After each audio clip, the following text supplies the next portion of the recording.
Hello, everyone, and welcome back to the channel. Today, we're going to walk you through the updated steps on how to turn iCloud photos on or off on your iPhone, specifically for iOS 18. This is a crucial feature for managing your photo and video storage, so let's get started. First, launch the Settings app on your iPhone. You'll find it on your home screen or in your app library. Once you're in Settings, scroll down and tap on Apps.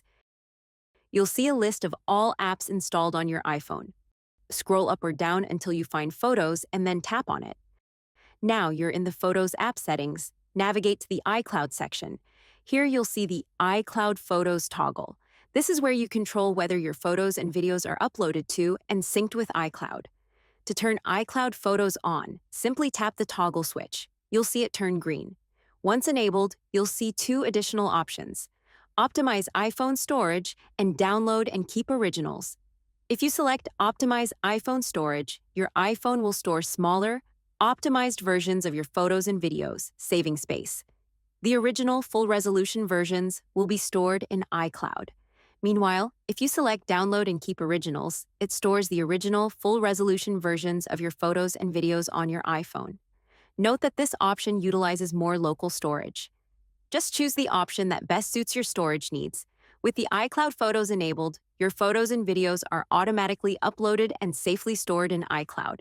This allows you to access, browse, search, and share them from any of your Apple devices. Should you wish to disable the feature, simply tap the iCloud Photos toggle again.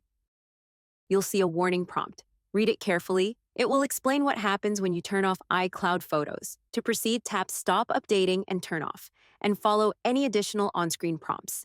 And that's it. You've successfully turned iCloud Photos off. Turning iCloud Photos on or off is a simple process, but it's important to understand the implications for your storage and access to your photos and videos. Remember to choose the storage option that works best for you. If you found this video helpful, please give it a thumbs up and subscribe to help our channel grow. Also, don't forget to leave a comment below if you have any questions. Thanks for watching.